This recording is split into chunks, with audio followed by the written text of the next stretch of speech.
নবীজি আবার আল্লাহর কাছে গেছেন, যাওয়ার পরে আল্লাহকে ডেকে বলে, আল্লাহ আপনি তো আমার জন্য আমার উম্মতের জন্য হাদিয়া দিয়েছিলেন, খুশি হয়েছি, কিন্তু মনে হয় আল্লাহ আমার উম্মতের জন্য এটা বড় ভারী হবে, একটু কমায় দেওয়া যায় কিনা। বলে কতটুকু দেওয়া যায়? বলে আল্লাহ একটু কমায় দেন আপনার মন মতো করে। ঠিক আছে 5 ওয়াক্ত মাফ করে দিলাম। সুবহানাল্লাহ। কত রইল? 45 ওয়াক্ত। আবার আসছে মুসা আলাইহিস সালাম, আবার বলে কতটুকু আছে? বলে 45 ওয়াক্ত নামাজ আল্লাহ আমাকে দান করেছে। বলে এটাও পারবে না, আবার যান আপনি আরো কমায় নিয়ে আসেন। আবার গেছে, আবার 5 ওয়াক্ত কমাইছে। এইভাবে করতে করতে সর্বশেষ 5 ওয়াক্ত নামাজ নিয়ে আসছে। সুবহানাল্লাহ। নবী মুসা বলে, মুহাম্মাদুর রাসূলুল্লাহ 5 ওয়াক্ত নামাজ আপনি নিয়ে আসছেন, আপনার উম্মত তারপরেও 5 ওয়াক্ত নামাজ আদায় করতে পারবে না। কথা বলেন ঠিক কিনা? আজকে আমাদের সমাজের মানুষ 5 ওয়াক্ত দূরের কথা 3 ওয়াক্ত পড়ে না, 2 ওয়াক্ত পড়ে না, 1 ওয়াক্ত পড়ে না, আছে না নাই? বলে মুহাম্মদ চান আবার একটু আল্লাহর কাছে রিকোয়েস্ট করে আসেন না। মুহাম্মদ এবার বলতেছে, মুসা আমার শরমে আর শরমের জন্য আমি আর পারবো না, আমাকে সম্ভব না, কষ্ট হোক আর যাই হোক 5 ওয়াক্ত পড়ব। কারণ আল্লাহ আমাকে সর্বশেষ এত বড় সুসংবাদ দিয়েছেন। কি সুসংবাদ? আল্লাহ আমাকে বলেছে, মুহাম্মদ তোমার জন্য 5 ওয়াক্ত, কিন্তু আমি আল্লাহর কুদরতি জবান দিয়ে যে 50 ওয়াক্ত নামাজ তোমাকে হাদিয়া দেওয়ার ঘোষণা হয়েছিল, আমি 50 ওয়াক্ত নামাজ থেকে কিঞ্চিত কমতি করি নাই, শুধুমাত্র 5 ওয়াক্ত বানাইছি।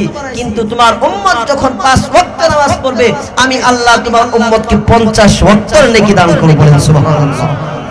কয় ওয়াক্তের সওয়াব দিবে? 50 ওয়াক্ত নামাজের সওয়াব দিবে। এখন কি নামাজ পড়ার দরকার আছে না নাই? পড়ব তো ইনশাআল্লাহ আমরা সবাই। দেখি একটু হাতটা উঠে আজকে ওয়াদা করি, কে কে? নারে তাকবীর, নারে তাকবীর। হে আল্লাহ তুমি আমার এই মুসল্লি ভাইদেরকে নামাজি হিসেবে কবুল করো, আমিন। আল্লাহর নবী মুহাম্মদ আরবি সংক্ষিপ্ত আলোচনা, বিশাল লম্বা আলোচনা। আল্লাহর নবী সাল্লাল্লাহু আলাইহি ওয়াসাল্লাম মেরাজ থেকে চলে আসছেন, জায়গা মতো আবার চলে আসছেন, আল্লাহ পাঠিয়ে দিয়েছেন। পরের দিন নবীজি মক্কার চক্করে, কাবার চক্করে নবীজি বসা, মাথা নিচে করে, মনটা মরা। সর্বপ্রথম নবীর সামনে আসছে আবু জাহেল। কে? সর্বপ্রথম নবীর সামনে দিয়ে যায় আবু জাহেল। ডাক দিয়ে বলে, ভাতিজা মনটা কেন মরা? মনটা কেন খারাপ তোমার ভাতিজা? বলো কোনো খবর আসেনি? কোনো সংবাদ আসেনি? মুহাম্মদ ডেকে বলে, চাচা সাধারণ কোনো সংবাদ নাই, আজকে এত বড় সংবাদ তোমাকে দিব। সেই সংবাদ আমার জীবনের সবচাইতে বড় সংবাদ। সাধারণ কোনো সংবাদ না চাচা, আজকে বিশাল এক সংবাদ আছে। বলে কি? বলে শুনবানি কাহা? আমি তো এই যে গত রাতে আমি মেরাজে গিয়েছিলাম, বাইতুল মসজিদ হারাম থেকে বাইতুল মুকদ্দাস, সেখান থেকে আল্লাহর দিদার, আল্লাহর একবারে সিদরাতুল মুনতাহা ভেদ করে আল্লাহর সাথে আমার দিদার হয়ে গেছে। এবার গেছে। আবু জাহেল কইছে এবার গেছে, এতদিন তাই মনে করছিলাম মুহাম্মদের তার তোর কিছু আছে, এই আজকে একবার গেছে। তুমি তো বেস্তে পাগল হয়ে গেছো। কয় না পাগল হয় না, আমি সত্যি বলছি। সত্যি? আমি যদি সব মানুষদেরকে ডাকি আপনার সামনে, তোমার সামনে, তাহলে তুমি কি সবার সামনে বলতে পারবা? কি বলেন? অবশ্যই বলতে পারবো। আচ্ছা ঠিক আছে। সব কাফের মুশরিক বেঈমানদেরকে ডেকে নিয়ে আসছে। আয়না বলে, দেখো তো মুহাম্মদ কি কয়, তোমরা তার দিনকে পাগল বলছো, তার জাদুকর বলছো, আজকে সব ফেল, আজকে সবচেয়ে মহা পাগল হইছে। নাউজুবিল্লাহ বলেন। ডাক দিয়ে বলে, চাচা ভাতিজা বলো। সব গোত্রের মানুষরা উপস্থিত হয়েছে, বড় বড় কাফেররা উপস্থিত হয়ে গেছে। ভাতিজা বলো তোমার বক্তব্যটা কি? নবীজি বলতেছে, আমার বক্তব্য যা ছিল তাই। আমি গত রাত্রে আল্লাহর পক্ষ থেকে মেরাজে গিয়েছিলাম। মেরাজ মানে হলো আমি মসজিদে হারাম থেকে মসজিদে মুকদ্দাস, সেখান থেকে উর্দুর প্রতিটা 7টা আসমান আমি ভেদ করে সিদরাতুল মুনতাহার উপরে গিয়ে আল্লাহর সাথে আমার দিদার হয়েছে। সুবহানাল্লাহ। কাফের মুশরিক হাস আর কি কম মুহাম্মদের সম্ভব? বিশাল লম্বা ঘটনা। একজন কইছে, আচ্ছা কি গো মার এখানে কওয়ার মত কিছু নাই? ঠিক আছে, তুমি যখন গেছিলা তোমার কিচ্ছু জিজ্ঞাসা করো, জান্নাত জাহান্নাম বহু কিছু দেখছো বললা। ঠিক আছে, তাহলে তুমি কি করো? যে বাইতুল মুকদ্দাসে গেছিলা, এই বাইতুল মুকদ্দাসে কয়টা দরজা আছে, কয়টা জানালা আছে, বা কোন গেট দিয়ে ঢুকছিলে কিভাবে বলো। এত নবীজি একেবারে আশ্চর্য হয়েছে, এই কয় কি? আমি এখানে আসছি এই যে মসজিদে নামাজ পড়ছি, আমি এখনো বলতে পারবো না এই মসজিদের গেট কি আসলে একটা না আর দুই চারটা আছে, জানলা কয়টা আমি বলতে পারবো না। ছোট্ট মসজিদ, আর বাইতুল মাকদাসের এত বিশাল মসজিদ, এক লাইট গুনতে গেলে আপনার কাম সারা, শত শত না হাজার হাজার লাইট আছে। জিজ্ঞাসা করতেছে বলো তো কয়টা লাইট? নবীজি কাবা চক্কর এক পাশে যায় ধ্যানে মগ্ন, আল্লাহ বলছে আল্লাহ সর্বনাশ হয়ে গেছে, এই যে কাফের মুশরিক আমাদের বিপদে ফেলাই দিছে, আমার যে প্রশ্ন করেছে আমি কি জবাবটা দিব? আল্লাহ রাব্বুল আলামিন হাবিবকে ডেকে বলে মুহাম্মদ, তোমাকে আমি ভালোবাসি, তোমার নাম দিয়েছি হাবিবুল্লাহ, তোমার সম্মান পৃথিবীর সবার চাইতে বড়, তোমার সম্মান আমি সব সময় রক্ষা করি, আজকে তোমার সম্মান ইজ্জত তোমার কথা রক্ষা করার দায়িত্ব আমি আল্লাহর। বলেন সুবহানাল্লাহ। আল্লাহ বলে হাবিব কোনো টেনশন নাই, চুপ করে দাঁড়িয়ে থাকো। আল্লাহ রাব্বুল আলামিনের সঙ্গে সঙ্গে পুরা বাইতুল মুকাদ্দাসের দৃশ্যটা ভিডিও আকারে নবীর সামনে তুলে ধরেছে। আল্লাহু আকবার। কাফের মুশরিকরা সব দাঁড়ানো মজলিসের ভিতরে নবীজিকে প্রশ্ন করে, নবী বলো না বাইতুল মুকাদ্দাসের দরজা কয়টা? নবী সুন্দর করে তাকায় তাকায় দেখে কয় 1 2 3 4 5 7টা। কাফেররা কয় বাহ, আবার জিজ্ঞাসা করে বলো তো দেখি কয়টা জানালা আছে? নবীজি সুন্দর করে তাকায় তাকায় দেখে পূর্ব পাশে কয়টা আছে, পশ্চিম পাশে কয়টা, গুনে গুনে বলে 1টা 2টা 3টা 4টা 5টা 20টা আছে। তো কাফের রাষ্ট্র এই কই কি এই সত্যি তো, লাইট কয়টা নবী তাও কয়ে দেয়, ফ্যান কয়টা নবী তাও কয়ে দেয়, সব কয়ে দেয়। এখন কাফের মুশরিকরা তো কয় এটা কেমন সম্ভব, সত্যি নাকি? কাফের মুশরিক কয় না এটা সম্ভব হইতে পারে না, এই ঘটনাটা কি কেমনে সম্ভব এটা বলতে পারে? মুহাম্মদ মনে জাদু জানে, নাউজুবিল্লাহ। মুহাম্মদ মনে কি জানে? জাদু জানে, যে তার মন্ত্র দিয়ে সে এরকম ভাবে অলৌকিক ভাবে বলতেছে। কিন্তু কাফের মুশরিকরা এখনো নবীজিকে চিনল না, নবীর কথাকে সত্যায়ন করলো না। কাফেররা তাদের হতভাগা কাফের মুশরিক বেঈমানরা তাদের কপাল এত খারাপ, এরপরেও ইসলাম গ্রহণ করে নাই, নবীজিকে তখনও ধিক্কার জানায় মজলিস থেকে চলে গেছে। নাউজুবিল্লাহ। নবী ইয়া আইয়ুহাল্লাযীনা আমানু সাল্লু আলাইহি ওয়া সাল্লিমু তাসলিমা। সকলে একটু মহব্বতের সাথে নবী আরবি সাল্লাল্লাহু আলাইহি ওয়াসাল্লামের উপর দরুদ ইব্রাহিম পাঠ করি পড়ি। আল্লাহুম্মা সাল্লি আলা মুহাম্মাদ ওয়া আলা আলি মুহাম্মাদ কামা সাল্লাইতা আলা ইব্রাহিম ওয়া আলা আলি ইব্রাহিম ইন্নাকা হামিদুম মাজিদ। اللهم بارك على محمد وعلى آل محمد كما باركت على إبراهيم وعلى آل إبراهيم إنك حميد مجيد। जन्नत दोज़ख से या रब क्या करे, जन्नत दोज़ख से या रब क्या करे, अर्ज़ु ये है तूने मुझे देखा करे। हूर गिल्मा जितनी नेमत है तो, हूर गिल्मा जितनी नेमत है तो, सबसे बेहतर नेमत दीदार तो, सबसे बेहतर नेमत दीदार तो।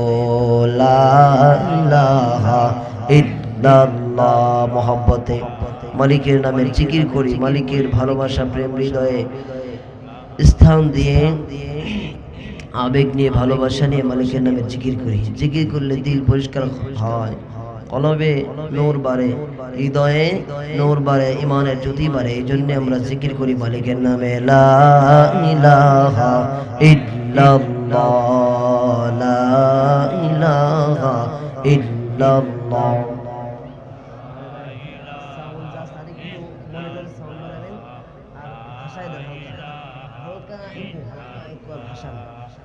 লা ইলাহা ইল্লাল্লাহ। ইল্লাল্লাহ লা ইলাহা ইল্লাল্লাহ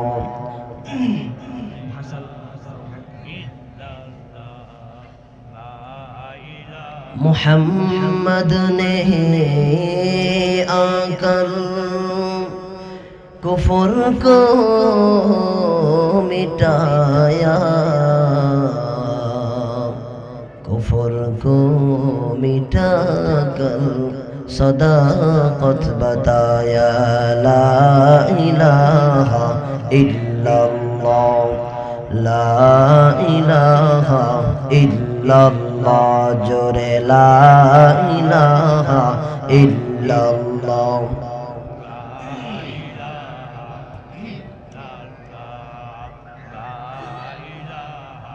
মনে বড় আশা ছিল যাব মদিনা। কথা বলেন ঠিক কিনা? আমাদের সবারই কি মদিনায় যাওয়ার ইচ্ছা আছে না নাই?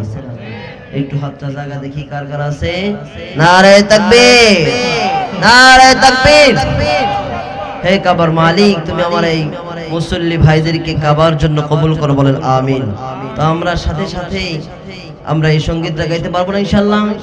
মনে বড় আশা ছিল যাব মদিনায়, মনে বড় আশা ছিল যাব মদিনায়। সালাম আমি করব গিয়ে, সালাম আমি করব গিয়ে নবীর রওজায়।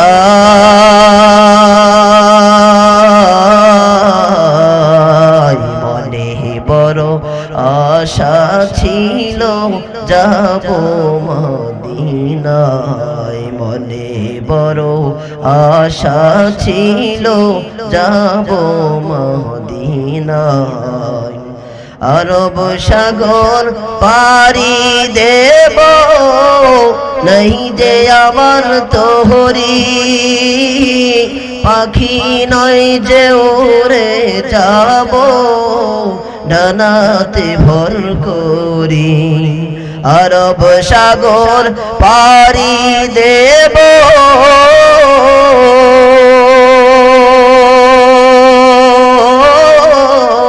নেই যে আবার তোহরি, পাখি নয় যে উড়ে যাব ডানাতে ভর করি। আমার আশায় আছে সম্বল নাই, আশায় আছে সম্বল নাই, করি কি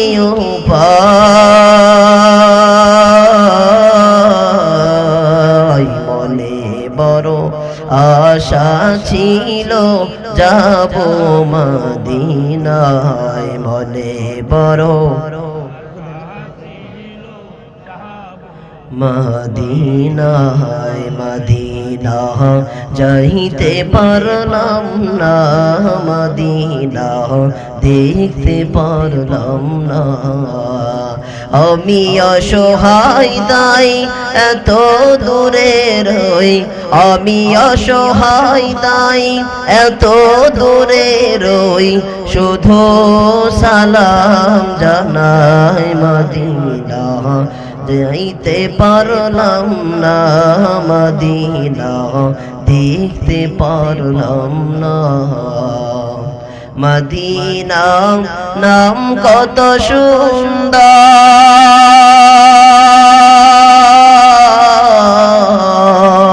মদিনা কেড়েছে অন্তর। মদিনা নাম কত সুন্দর,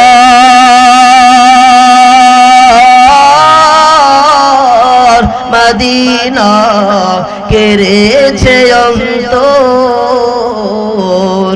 ওই মদিনার ধুলি গায়ে মাখতে পারলাম না, মদিনা যাইতে পারলাম না, মদিনা দেখতে পারলাম না, মদিনা যাইতে পারলাম না, মদিনা দেখতে পারলাম না। সকল পরিবার হবে নবীর শানে নাতে রাসূল সাল্লাল্লাহু আলাইহি ওয়াসাল্লাম যখন আমাদের সামনে পরিবেশন করা হয়, ভালো লাগে না মন্দ লাগে? সাধারণ ভালো না অনেক ভালো? এর দ্বারা প্রমাণিত হয় আমরাও আল্লাহর নবীর খাঁটি উম্মত এবং খাঁটি আশিক। কথা বলেন ঠিক কিনা? মালিকের নামের হামদে বারি তাআলা শুনলে আমাদের ভালো লাগে না খারাপ লাগে? মালিকের নামের প্রশংসা গাইলে যেই বান্দার হৃদয়ে প্রশান্তি জাগে, বুঝতে হবে যে ওই বান্দাটা আল্লাহর আশিক, আল্লাহর প্রেমিক, আল্লাহর খাঁটি বান্দা। কথা বলেন ঠিক কিনা? আল্লাহ তাআলা আমাদেরকে আল্লাহর খাঁটি বান্দা, নবীর খাঁটি উম্মত হিসেবে কবুল করেন, বলেন আমিন। গোবিন্দপুর জামে মসজিদের উদ্যোগে আয়োজিত আজকে 10 জানুয়ারি রোজ শনিবার, আজকে এই মাহফিলের সম্মানিত সভাপতি, আমাদের সকলের শ্রদ্ধাভাজন ব্যক্তি জনাব হযরত মোহাম্মদ মুরাদ সরকার, সভাপতি অত্র জামে মসজিদ। আমি ওনাকে অনেক আগে থেকে চিনি, আমার খুব পছন্দের একজন মানুষ। উনি পাশে বসে থাকলে ওয়াজ 50% বেশি উঠে যায়, কারণ সে হ্যাঁ না খুব ভালো করে বলে, সাথে সাথে খুব তাল মিলে, খুব ভালো লাগে। আল্লাহ তাআলা আজকে মাহফিলের সভাপতি সাহেবকে নেক হায়াত দান করে, বলেন আমিন। আজকে মাহফিলের প্রধান আলোচক, প্রবীণ আলোচক, সকলের পরিচিত এবং প্রিয় আলোচক, শুধুমাত্র আমাদের এই কেদারপুরের না, গোবিন্দপুরের নয়, উনি মির্জাপুর, নাগরপুর, দেলদুয়ারের সকল শ্রেণীর মানুষের একজন প্রিয় আলোচক। সব শ্রেণীর মানুষ যাকে পছন্দ করে এমন একজন আলোচক পেয়ে আমরা খুশি না বেজার? আমরা যদি খুশি হয়ে থাকি তাহলে একবার শুকরিয়া আদায় করে আলহামদুলিল্লাহ। আল্লাহ তাআলা হযরতের হায়াতে বারাকা দান করে, বলে আমিন। আজকে মাহফিলের বিশেষ আকর্ষণ উদীয়মান তরুণ বক্তা, সারা বাংলাদেশের আলোড়ন সৃষ্টিকারী কণ্ঠশিল্পী আলোচক। ইউটিউবে ঢুকলেই তার আলোচনা অ্যাভেলেবেল চলে আসে। মানুষ যার যুব সমাজ যাকে খুব বেশি পছন্দ করে, যাকে আইডল মনে করে, এমন একজন আলোচক আমাদের মাঝে ইতিমধ্যেই উপস্থিত হয়েছেন, বলেন আলহামদুলিল্লাহ। আজকে মাহফিলের আলোচক বিশেষ করে মাগরিবে পরে আলোচনা করেছেন আমার অত্যন্ত স্নেহের এবং ভালোবাসার একজন মানুষ, আপনাদের সকলের শ্রদ্ধেয় এবং সম্মানের পাত্র, আপনাদের অত্র মসজিদের ইমাম সাহেব জনাব হযরত মাওলানা ইয়ামিন মাহমুদ সাহেব দামাত বরকাতুহুমুল আলিয়া। আমার আরেক বন্ধুবর হযরত মাওলানা আফতাবউদ্দিন আলহাজ সাহেব আলোচনা করেছেন। আজকে মাহফিলের প্রধান অতিথি জনাব Mohammad Asaduzzaman Rubel, managing director alliance group Dhaka. আজকে মাহফিলের বিশেষ অতিথি মঞ্চে উপবিষ্ট আছেন হযরত মুআজ্জাজ মুকাদ্দাম হযরত উলামা ইকরাম, আমার ডান পাশে বসা আমার শ্রদ্ধাভাজন ব্যক্তি ডাক্তার মোহাম্মদ রুবেল মিয়া। এছাড়াও উপস্থিত আছেন আমার শ্রদ্ধাভাজন মুরব্বিয়ানে ইকরাম, যুবক বন্ধুরা, কচি কাঁচা মাসুম বাচ্চারা, পর্দার অন্তরালে আমার দিলদার সতী সাধবী দিলদার মা বোনেরা, রব্বে কারীমের আলিশান দরবারে লাখো কোটি কালিমাতুশ শুকর হাদিয়া পেশ করি, যিনি আমাদেরকে ফিতনার যুগ, ফাসাদের যুগে সকল প্রকার ফিতনা ফাসাদ থেকে হেফাজত করে কুদরতি ভাবে ভালোবেসে মহব্বত করে দয়া করে মায়া করে জালিসুর রহমান বেহেশতের বাগানে আসার বসার তৌফিক দান করেছেন। এই জন্য সকলেই দিল থেকে উচ্চ আওয়াজে শ্রদ্ধাজননিত কণ্ঠে অন্তরের অন্তঃস্থল থেকে পড়ি আলহামদুলিল্লাহ। আর একটু জোরে সরে পড়ি আলহামদুলিল্লাহ। নবী আলাইহিস সালাতু ওয়াস সালামের উপর আরেক মর্তবার দরুদ সালাম প্রেরণ করি, বলি সাল্লাল্লাহু আলাইহি ওয়াসাল্লাম। মুহতারাম হাজিরিন, সময় একেবারে অল্প সময় আমি সংক্ষিপ্ত আকারে অল্প আলোচনা করার চেষ্টা করব, আল্লাহ তাআলা যদি আমাকে তৌফিক দান করেন। উলামা ইকরাম যারা আছেন তারা ইতিমধ্যে বুঝে ফেলছেন যে হুজুর আজকে কি আলোচনা করবে, যা হুজুর পড়ছে তাতে বোঝা শেষ। সাধারণ যারা আছেন, সাধারণ মুসল্লি, তারা হয়তো বুঝেন নাই যে আয়াতে কারিমা তেলাওয়াত করেছি, এই আয়াতে কারিমা আল্লাহ রাব্বুল আলামিন দুনিয়ার মানুষদেরকে, তার হাবিবকে যে আল্লাহ তাআলা সবচেয়ে বড় একটা মুজিজা, সবচেয়ে বড় সম্মান দিয়েছেন, সবচেয়ে বড় যেই মর্যাদাশীল একটি অলৌকিক ঘটনা আল্লাহ তাআলা তার হাবিবের সাথে ঘটিয়েছেন, সেই ঘটনার ব্যাপারে আলোচনা করেছেন। সেটা হলো ইসরা ও মেরাজ। আমরা কি সবাই জানি নবীজির যে মেরাজ হয়েছিল, এই মেরাজ সম্পর্কে আল্লাহ তাআলা আলোচনা করেছেন। আমিও ইনশাআল্লাহ সংক্ষিপ্ত পরিসরে মেরাজ নিয়ে আলোচনা করব ইনশাআল্লাহ। শুনতে রাজি আছেন আপনারা সবাই ইনশাআল্লাহ? আল্লাহ তাআলা কবুল করে বলে আমিন। মুহতারাম হাজিরিন, যদি আমরা মেরাজ সম্পর্কে আলোচনা করতে যাই, সর্বপ্রথম আমাদেরকে ইসরা ও মেরাজ সম্পর্কে জানতে হবে। ইসরা এই শব্দের অর্থটা হলো রাত্রে ভ্রমণ, নিশি ভ্রমণ। রাত্রে বেলায় যে ভ্রমণ করা হয় এটাকে বলা হয় ইসরা।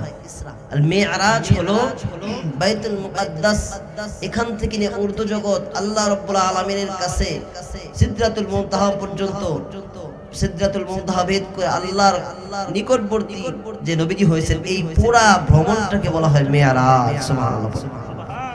এই মেরাজ আল্লাহ রাব্বুল আলামিন যত নবী রাসূল পাঠাইছেন, অন্য কোন নবী রাসূলের এত সম্মানও ছিল না, আর এরকম মুজিজাও আল্লাহ তাআলা দেন নাই, এত মান মর্যাদাও আল্লাহ তাআলা কোন নবীকে দেন নাই যত মান মর্যাদা, যত সম্মান আমার আপনার নবীকে দিয়েছেন। সুবহানাল্লাহ।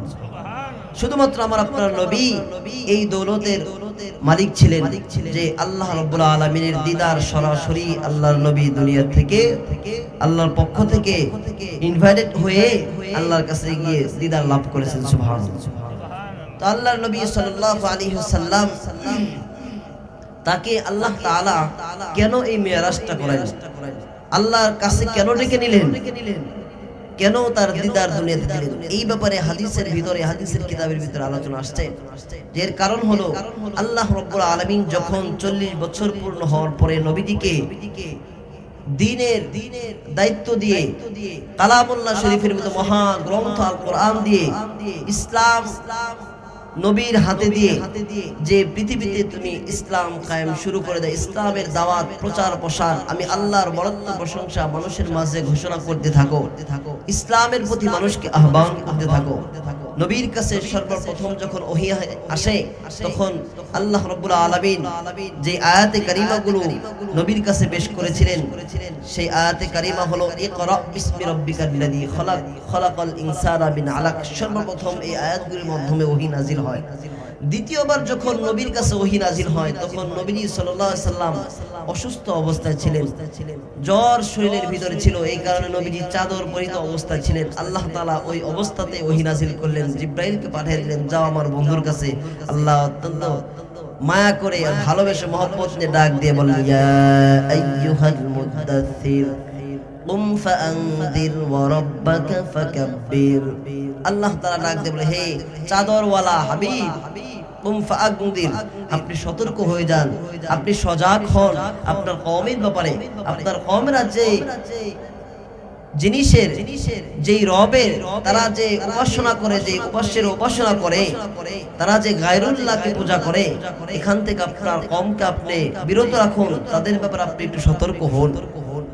রব্বাকা ফাকাব্বির, আপনার রবের প্রশংসা, বরত্ব তাদের কাছে আপনি পৌঁছে দেন, আপনার রবের দিন তাদের কাছে পৌঁছে দেন।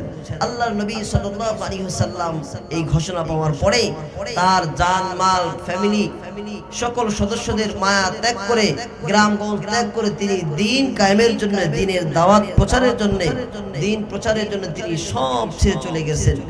সাহাবায়ে কেরাম নবীর সাথে ছিলেন, হযরত আবু বকর সিদ্দিক রাদিয়াল্লাহু তাআলা ছিলেন। তো যখন এই দ্বীনের দাওয়াত নবীজি মানুষের মাঝে পৌঁছাইতে যান, বিভিন্ন সময় বিভিন্ন ভাবে কষ্ট পেয়েছেন। সাহাবায়ে কেরাম নবীর সাথে ছিলেন, সাহাবায়ে কেরাম সহ অনেক কষ্ট ক্লেশ করেছেন, দুঃখ দুর্দশা তাদের মাঝে ছিল।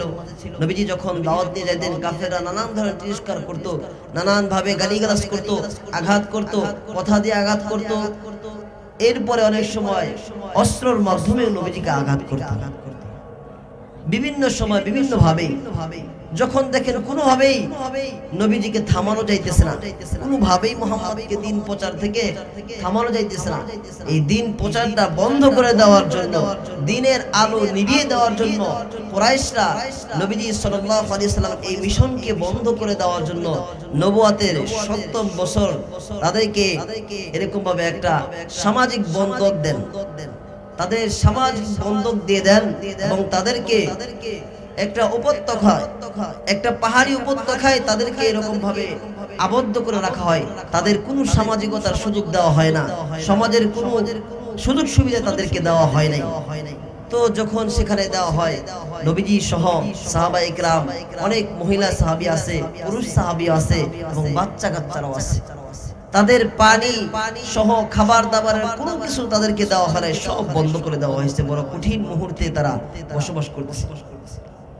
এমন কঠিন মুহূর্তে আল্লাহর নবী সহ সাহাবায়ে কেরাম যখন সেই উপত্যকার ভিতরে বসবাস করতেছে, 3টা বছর কাফের মুশরিকরা এই নবী সহ সাহাবায়ে কেরামদের আটক করে রেখেছিল।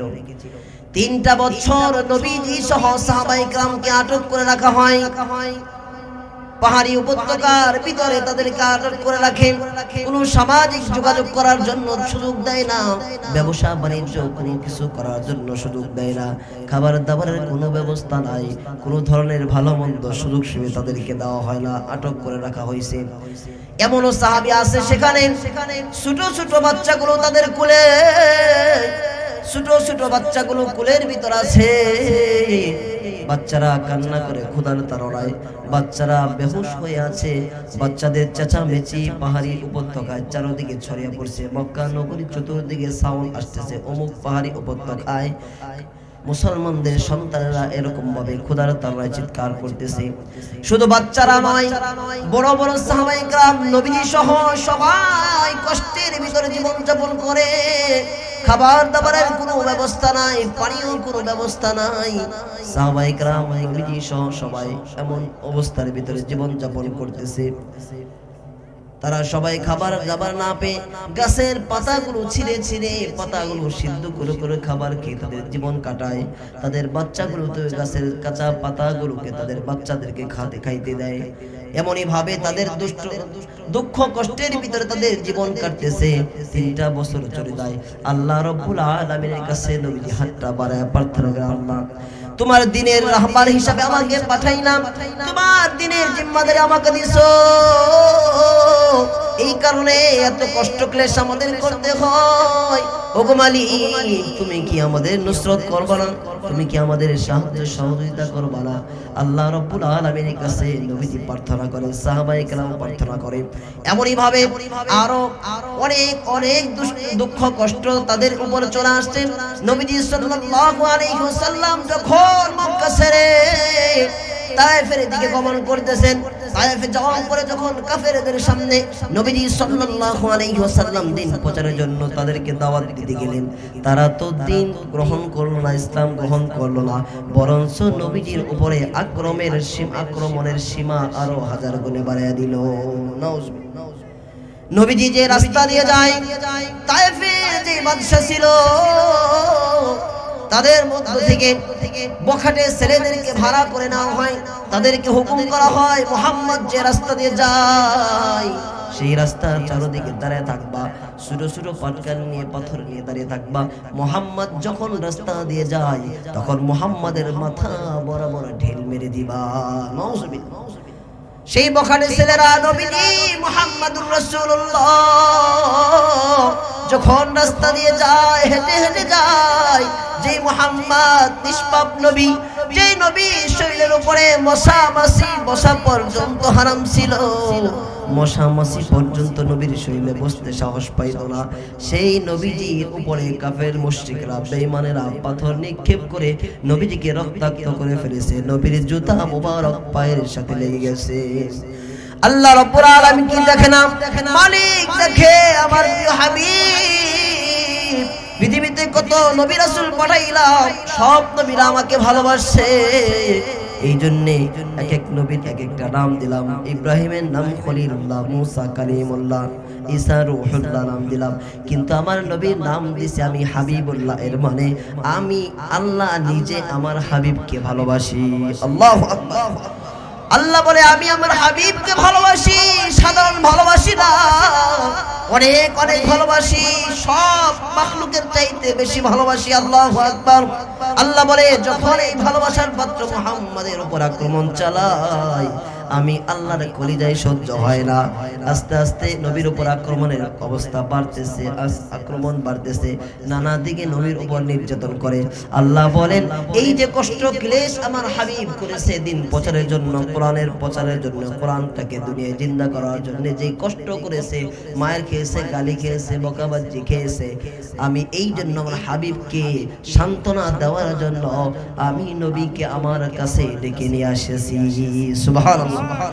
নবীজি দিনের জন্য এত কষ্ট ক্লেশ করেছেন, এই কারণে আল্লাহ নবীজিকে সান্ত্বনা দেওয়ার জন্য আল্লাহর কাছে ডেকে নিয়েছেন। সুবহানাল্লাহ। তো নবীজি সাল্লাল্লাহু আলাইহি ওয়াসাল্লামকে যখন আল্লাহ তাআলা মেরাজ নিয়ে যাবেন, তার নিকটে নিয়ে যেতে চান, নবীজি সাল্লাল্লাহু আলাইহি ওয়াসাল্লাম ওই রজনীতে তিনি উম্মে হানিম ঘরে রাত্রি যাপন করতেছিলেন, তার চাচাতো বোন। তো এমন সময় নবীজি ঘুম আসে নাই, পুরোপুরি ঘুমের ভাব আসছে মাত্র। এই সময়ে হঠাৎ করে আসমান থেকে তার ছাদ বিদীর্ণ করে কে যেন নামতেছে, নবীজির ঘুম ভেঙে গেছে।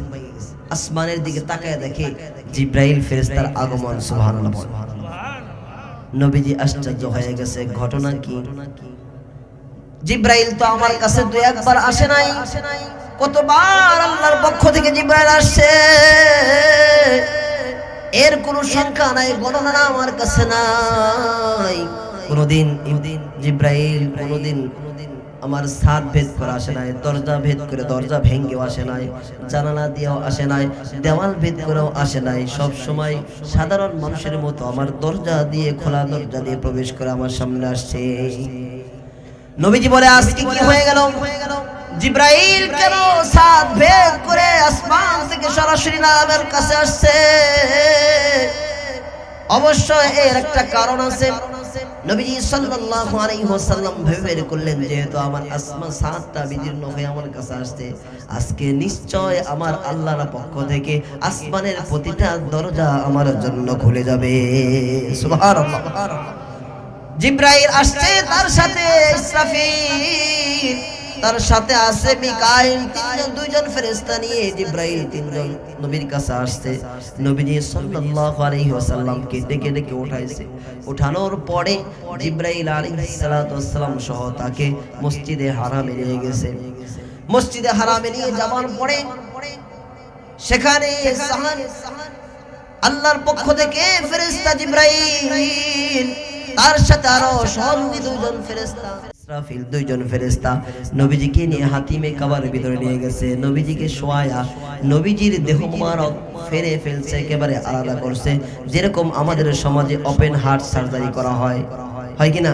একেবারে বরাবর আমার আপনার নবী সাল্লাল্লাহু আলাইহি ওয়াসাল্লামকে সুন্দর করে শোয়ায়া তার বক্ষ বিতরণ করে দিয়েছে।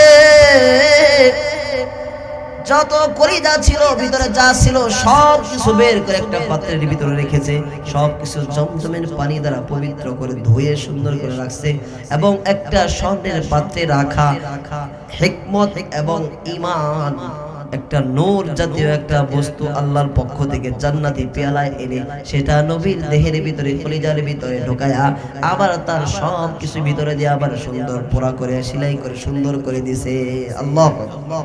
আবার নবীর সেই দেহটা আবার সুন্দর জোড়া লাগাইয়া দিয়েছে। কারণ নবী সাল্লাল্লাহু আলাইহি সাল্লামকে আল্লাহ তাআলা তার কাছে নিয়ে যাবেন, সাধারণ কোন মানুষের আল্লাহর তাজাল্লির কাছে সহ্য করা, সেটা নিজের দেহের সাথে মানিয়ে নেওয়া কোনো মানুষের পক্ষে সম্ভব না। আল্লাহ এই জন্য নবীজিকে প্রস্তুত করেই তারপরে আল্লাহর কাছে ডেকে নিয়ে যাচ্ছে। যখন আল্লাহ নবী সাল্লাল্লাহু আলাইহি ওয়াসাল্লামের বক্ষ বিতরণের কাজ শেষ হয়ে গেছে, আল্লাহর পক্ষ থেকে জান্নাতে একটা যানবাহন পাঠাইছে, যার নাম ছিল বুরাক। কি ছিল? বুরাক। আল্লাহর নবীর কাছে বুরাক নামক একটা যন্ত্র, একটা যানবাহন পাঠাইছে। কিতাবের ভিতরে আসছে এটা এমন বড় যে খচ্চরের চাইতে ছোট, গাধার চাইতে একটু বড় হবে, দেখতে সাদা ধবধবে সুন্দর হৃষ্টপুষ্ট। কিতাবের ভিতরে আসছে, নবী বলেন এই যানবাহনটা এত দ্রুত চলে, এত দ্রুত চলে, পৃথিবীতে এর মতো শক্তিশালী কোন যানবাহন আবিষ্কার হয় নাই, আর কোনদিন আবিষ্কার হবে না। এত দ্রুতগামী একটা যানবাহন আল্লাহর পক্ষ থেকে পাঠাইছে। এই যানবাহনটা যে চলে তার গতিসীমা কত জানো নি? নবীজি বলেন, তোমার দৃষ্টি তাকাইলে যতদূর পর্যন্ত যাবে এই বুরাক নামক যানবাহনের এক লাফে তার চাইতেও বেশি যাবে। সুবহানাল্লাহ। আপনি তাকাইলে, এখান থেকে তাকাইলাম, ওই শেষ পর্যন্ত দেখতে কি 1 সেকেন্ড লাগে? তাকাইলাম আর দেখলাম। আরো যদি সামনে আরো 1000 মাইলও থাকে, আমি তাকাবো আর দেখবো, 1 সেকেন্ড লাগবে? আল্লাহর নবী বলেন, বুরাকের পাওয়ার গতিসীমা এত বেশি ছিল যে আমার দৃষ্টি যত দূর যাইতো, দৃষ্টির শেষ প্রান্তে তার প্রথম কদম পড়তো, আবার সেখান থেকে দৃষ্টি ফেলতাম তার অপর পাশে গিয়ে তার দ্বিতীয় কদম পড়তো। এত দ্রুতগামী একটা যানবাহন আল্লাহ জান্নাত থেকে পাঠাইছে। আল্লাহু আকবার। নবীর জন্য পাঠাইছে। যখন যানবাহন সামনে আসছে, যানবাহন কাঁপতাছে, ছটফট করতেছে। জিবরাইল ডাকতে বলে, বুরাক কেন এমন করো, কেন এমন করো? তোমার কাঁধের ভিতরে, তোমার উপরে যে ব্যক্তি আরোহণ করবে জানো সে কে? তুমি কেন ছটফট করো, কেন বেদবি করতেছো? বলে, তোমার কাঁধের ভিতরে তোমার উপরে যে আরোহণ করবে জানোনি সে কে? দু জাহানের বাদশা, দু জাহানের বাদশা সারাদ আলম নবী মুহাম্মদুর রাসূলুল্লাহ সাধারণ কোনো মানুষ নয়, পৃথিবীর শ্রেষ্ঠ মানব হিসাবে আল্লাহ দুনিয়ায় পাঠাইছে। সুবহানাল্লাহ। শুধু তাই নয়, তাই নয়, আল্লাহ রাব্বুল আলামিনের কাছে পৃথিবীর সকল মানুষের চাইতে, সকল নবী রাসূলের চাইতে, সকল ফেরেশতাদের চাইতে সবচাইতে মর্যাদা আমার আল্লাহর কাছে তার বেশি। এমন একজন মহামানব তোমার উপর উঠবে, চুপ করে আদবের সাথে তার সামনে লুটিয়ে পড়ো। বুরাক চুপ হয়ে গেছে, নবীর কাছে গিয়ে নবীর কাছে ক্ষমা চায়, নবী ভুল হয়ে গেছে, নবীজি আসেন আমার উপরে আপনি আরোহণ করেন। তবে নবী ছোট্ট একটা আবদার। বলে, কি? বলে, নবীজি আপনার মতো সম্মানিত একজন মানুষকে আমি আমার উপরে আরোহণ করব, আমার একটা আরজি হলো, হাসরের ময়দানে, মাহশার ময়দানে, মাহশারে জান্নাতের ভিতরে আপনি নবীকে আমি বুরাক আমার পিঠের উপরে চড়ায়া চড়ায়া পুরো জান্নাতটা ঘোরাবো। আপনি আমাকে কথা দেন, আপনি আমার কাঁধের উপরে আমার উপরে আরোহণ করবেন। নবীজি বলেন, ঠিক আছে, জান্নাতের ভিতরে তোমার উপরে আরোহণ করে আমি জান্নাতটা ঘুরে ঘুরে দেখব। সুবহানাল্লাহ। নবীজিকে নিয়ে বুরাক চলতে লাগলো, রাস্তা চলতে শুরু করছে। রাস্তা চলতে চলতে চলতে চলতে মসজিদুল মুকাদ্দাস, ফিলিস্তিনে যেটা অবস্থিত, সেই মসজিদের সামনে নিয়ে গেছে, নবীজিকে রাখছে।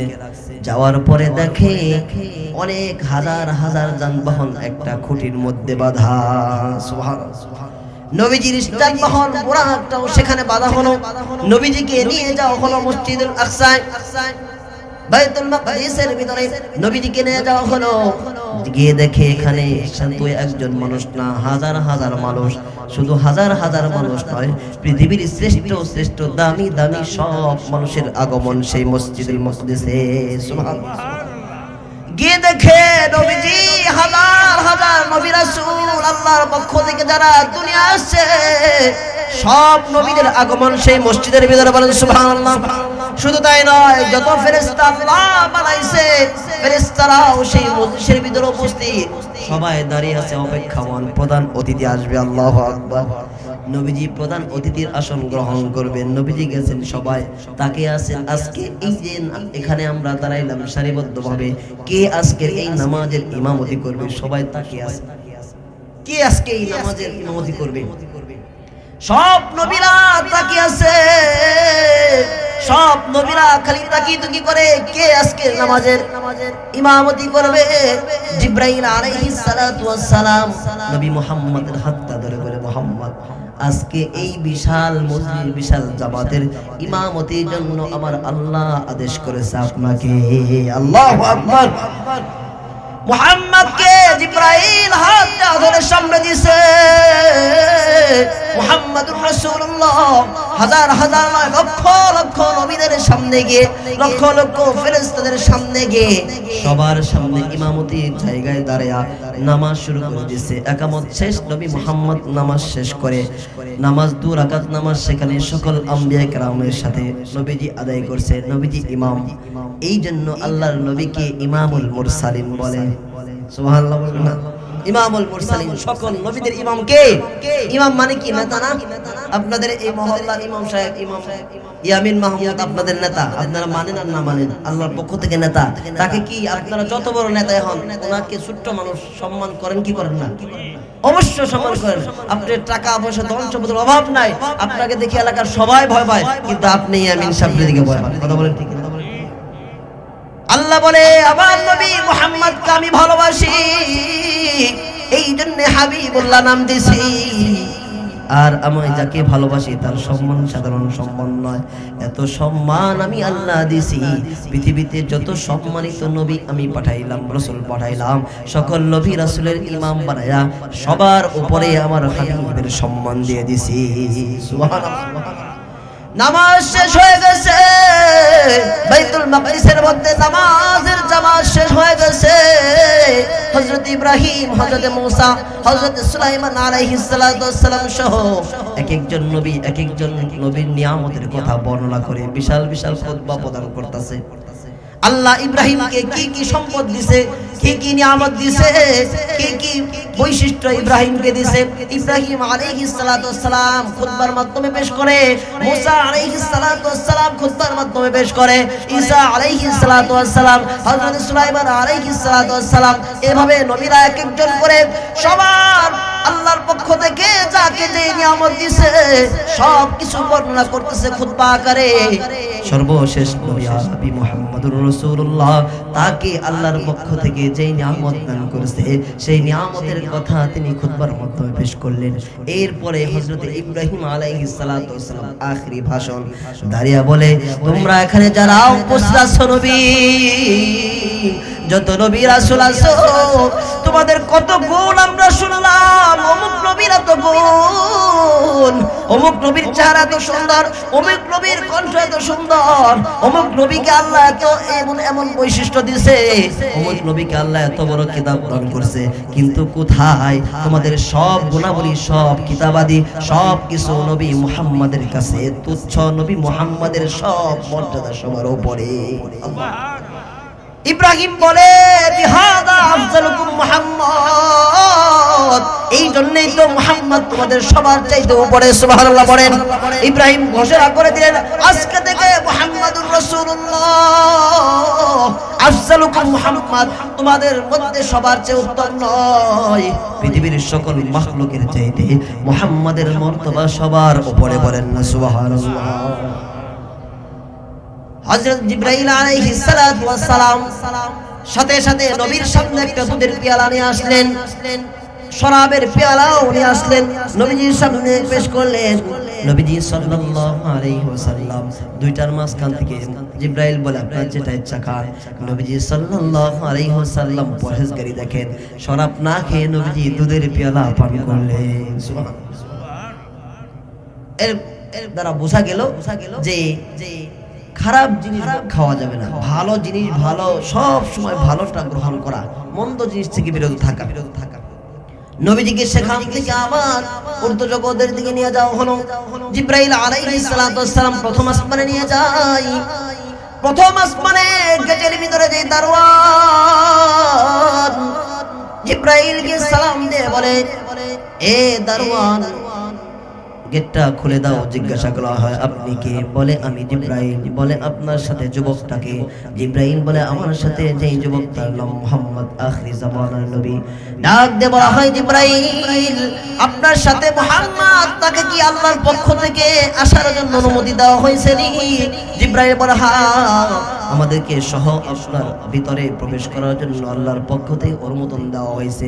সুন্দর করে গেটটা খুলে দিয়ে সালাম দিয়ে বলে, মারহাবাম বিল ইবনি সালিহি ওয়ান নবিয়্যি সালিহ। আল্লাহু আকবার। বলতেছে, হে সৎ সন্তান, সৎ নবী, আপনার আগমন শুভ হোক। শুভ হোক আপনার আগমন। ঢুকে গে দেখে সামনে প্রথম আসমানের সামনে দাঁড়িয়ে আছে আমাদের সকলের পিতা হযরত আদম আলাইহিস সালাতু ওয়াস সালাম দাঁড়িয়ে আছে। আদম আলাইহিস সালাতু ওয়াস সালামের ডান পাশে বিশাল সারিতে এক কাতার মানুষ দাঁড়িয়ে আছে, যাদের চেহারা দেখতে বড় সুন্দর, তাদের চেহারা আলোয় ঝলমল ঝলমল করতেছে। আল্লাহু আকবার। বাম সাইডে একটা বিশাল কাতার দাঁড়ানো, সেই কাতারের মানুষগুলো দেখতে বড় বিশ্রী, তাদের দেখলেই কেমন যেন মনে হয় এরা গুনাহগার, এরা জাহান্নামী। আর ডান পাশের মানুষদেরকে দেখলে মনে হয় এরা জান্নাতি।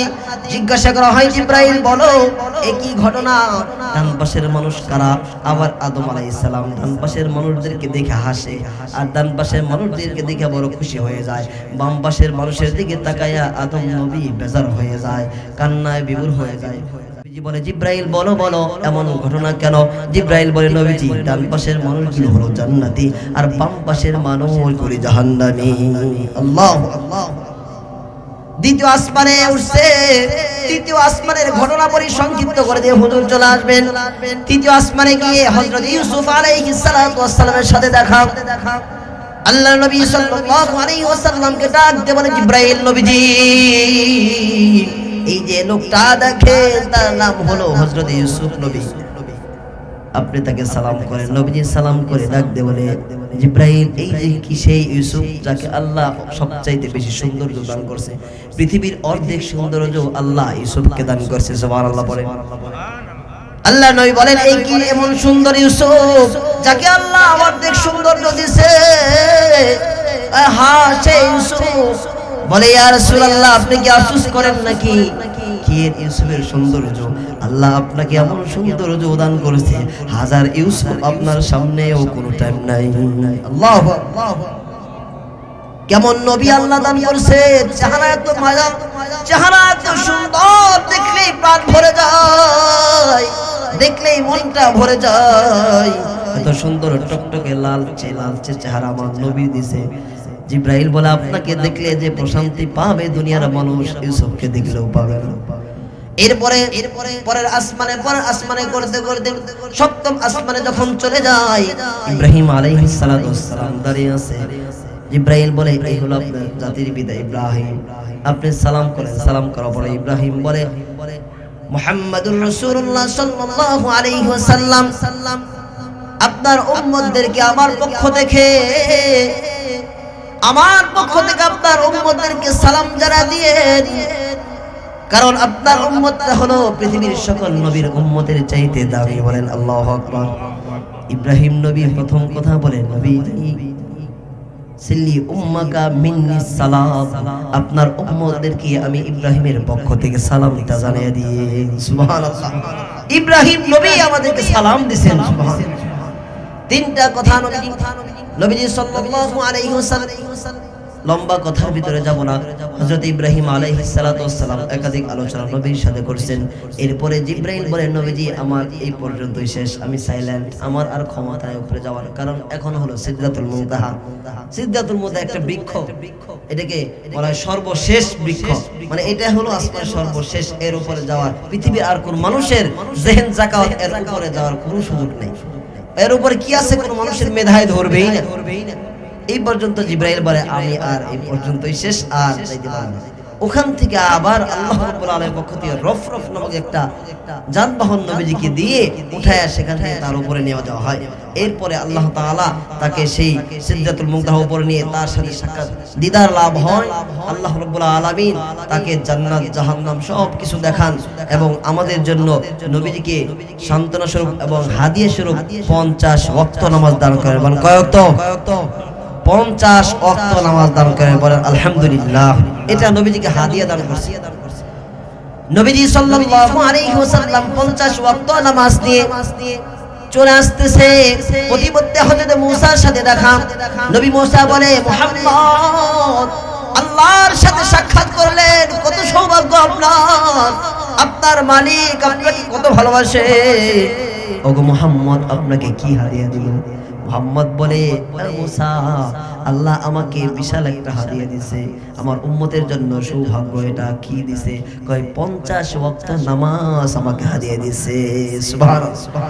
নবী মূসা বলে, মুহাম্মদ হাদিয়া তো বড় হয়েছে, বড় দামি মূল্যবান সম্পদ তোমাকে দিচ্ছে আল্লাহ, কিন্তু বড় দুর্ভাগ্য তোমার উম্মত হয়ে যাবে যারা 50 ওয়াক্ত নামাজ আদায় করতে পারবে না। তুমি মুহাম্মদ আল্লাহর কাছে গিয়ে একটু আবদার করে নামাজটা একটু কমে আনো। নবী বলে তাই নাকি? হ্যাঁ। নবীজি আবার আল্লাহর কাছে গেছে, যাওয়ার পরে আল্লাহকে ডেকে বলে, আল্লাহ আপনি তো আমার জন্য আমার উম্মতের জন্য হাদিয়া দিয়েছিলেন, খুশি হয়েছি, কিন্তু মনে হয় আল্লাহ আমার উম্মতের জন্য এটা বড় ভারী হবে, একটু কমায় দেওয়া যায় কিনা? বলে কতটুকু দেওয়া যায়? বলে আল্লাহ একটু কমায় দেন আপনার মন মতো করে। ঠিক আছে 5 ওয়াক্ত মাফ করে দিলাম। সুবহানাল্লাহ। কত রইল? 45 ওয়াক্ত। আবার আসছে মুসা আলাইহিস সালাম, আবার বলে কতটুকু আছে? বলে 45 ওয়াক্ত নামাজ আল্লাহ আমাকে দান করেছে। বলে এটাও পারবে না, আবার যান আপনারা কমায় নিয়ে আসেন। আবার গেছে, আবার 5 ওয়াক্ত কমাইছে। এইভাবে করতে করতে সর্বশেষ 5 ওয়াক্ত নামাজ নিয়ে আসছে। সুবহানাল্লাহ। নবী মুসা বলে, মুহাম্মাদুর রাসূলুল্লাহ 5 ওয়াক্ত নামাজ আপনি নিয়ে আসছেন, আপনার উম্মত তারপরেও 5 ওয়াক্ত নামাজ আদায় করতে পারবে না। কথা বলেন ঠিক কিনা? আজকে আমাদের সমাজের মানুষ 5 ওয়াক্ত দূরের কথা 3 ওয়াক্ত পড়ে না, 2 ওয়াক্ত পড়ে না, 1 ওয়াক্ত পড়ে না, আছে না নাই? বলে মুহাম্মদ চান আবার একটু আল্লাহর কাছে রিকোয়েস্ট করে আসেন না। মুহাম্মদ এবার বলতেছে, মুসা আমার শরমে আর শরমের জন্য আমি আর পারবো না, আমাকে সম্ভব না, কষ্ট হোক আর যাই হোক 5 ওয়াক্ত। কারণ আল্লাহ আমাকে সর্বশেষ এত বড় সুসংবাদ দিয়েছেন। কি সুসংবাদ? আল্লাহ আমাকে বলেছে মুহাম্মদ তোমার জন্য 5 ওয়াক্ত, কিন্তু আমি আল্লাহর কুদরতি জবান দিয়ে যে 50 ওয়াক্ত নামাজ তোমাকে হাদিয়া দেওয়ার ঘোষণা হচ্ছিল, আমি 50 ওয়াক্ত নামাজ থেকে কিঞ্চিত কমতি করি নাই, শুধুমাত্র 5 ওয়াক্ত বাড়াইছি। কিন্তু তোমার উম্মত যখন 5 ওয়াক্ত নামাজ পড়বে, আমি আল্লাহ তোমার উম্মতকে 50 ওয়াক্তের নেকি দান করব। বলেন সুবহানাল্লাহ। কয় ওয়াক্তের সওয়াব দিবে? 50 ওয়াক্ত নামাজের সওয়াব দিবে। এখন কি নামাজ পড়ার দরকার আছে না নাই? পড়বো তো ইনশাআল্লাহ আমরা সবাই। দেখি একটু হাতটা উঠে আজকে ওয়াদা করি, কে কে? নারে তাকবীর, নারে তাকবীর। হে আল্লাহ তুমি আমার এই মুসল্লি ভাইদেরকে নামাজি হিসেবে কবুল করো, আমিন। আল্লাহর নবী মুহাম্মদ আরবি সংক্ষিপ্ত আলোচনা, বিশাল লম্বা আলোচনা। আল্লাহর নবী সাল্লাল্লাহু আলাইহি ওয়াসাল্লাম মেরাজ থেকে চলে আসছেন, জায়গা মতো আবার চলে আসছেন, আল্লাহ পাঠিয়ে দিয়েছেন। পরের দিন নবীজি মক্কার চক্করে, কাবার চক্করে নবীজি বসা, মাথা নিচে করে, মনটা মরা। সর্বপ্রথম নবীর সামনে আসছে আবু জাহেল। কে? সর্বপ্রথম নবীর সামনে দিয়ে যায় আবু জাহেল। ডাক দিয়ে বলে, ভাতিজা মনটা কেন মরা? মনটা কেন খারাপ তোমার ভাতিজা? বলো কোনো খবর আসেনি? কোনো সংবাদ আসেনি? মুহাম্মদ ডেকে বলে, চাচা সাধারণ কোনো সংবাদ নাই, আজকে এত বড় সংবাদ তোমাকে দিব। সেই সংবাদ আমার জীবনের সবচেয়ে বড় সংবাদ। সাধারণ কোনো সংবাদ না চাচা, আজকে বিশাল এক সংবাদ আছে। বলে কি? বলে শুনবানি কাহা? আমি তো এই যে গত রাতে আমি মেরাজে গিয়েছিলাম, বাইতুল মসজিদ হারাম থেকে বাইতুল মুকদ্দাস, সেখান থেকে আল্লাহর দিদার, আল্লাহর একবারে সিদরাতুল মুনতাহা ভেদ করে আল্লাহর সাথে আমার দিদার হয়ে গেছে। এবার গেছে। আবু জাহেল কইছে এবার গেছে। এতদিন তাই মনে করছিলাম মুহাম্মদের তার তোর কিছু আছে, এই আজকে একবার গেছে। তুমি তো আজকে পাগল হয়ে গেছো। কয় না পাগল হয় না, আমি সত্যি বলছি। কয় সত্যি? আমি যদি সব মানুষদেরকে ডাকি আপনার সামনে, তোমার সামনে, তাহলে তুমি কি সবার সামনে বলতে পারবা? কি বলেন? অবশ্যই বলতে পারবো। আচ্ছা ঠিক আছে। সব কাফের মুশরিক বেঈমানদেরকে ডেকে নিয়ে আসছে। আয়না বলে, দেখো তো মুহাম্মদ কি কয়, তোমরা তার দিন পাগল বলছো, তার জাদুকর বলছো, আজকে সব ফেল, আজকে সবচেয়ে মহা পাগল হইছে। নাউজুবিল্লাহ বলেন। ডাক দিয়ে বলে, চাচা ভাতিজা বলো। সব গোত্রের মানুষরা উপস্থিত হয়েছে, বড় বড় কাফেররা উপস্থিত হয়ে গেছে। ভাতিজা বলো তোমার বক্তব্যটা কি? নবীজি বলতেছে, আমার বক্তব্য যা ছিল তাই। আমি গত রাত্রে আল্লাহর পক্ষ থেকে মেরাজে গিয়েছিলাম। মেরাজ মানে হলো আমি মসজিদে হারাম থেকে মসজিদে মুকদ্দাস, সেখান থেকে উর্দুর প্রতিটা 7টা আসমান আমি ভেদ করে সিদরাতুল মুনতাহার উপরে গিয়ে আল্লাহর সাথে আমার দিদার হয়েছে। সুবহানাল্লাহ। কাফের মুশরিক হাস আর কি কও মুহাম্মদ, এটা সম্ভব? বিশাল লম্বা ঘটনা। একজন কইছে, আচ্ছা কি গো মার এখানে করার মতো কিছু নাই?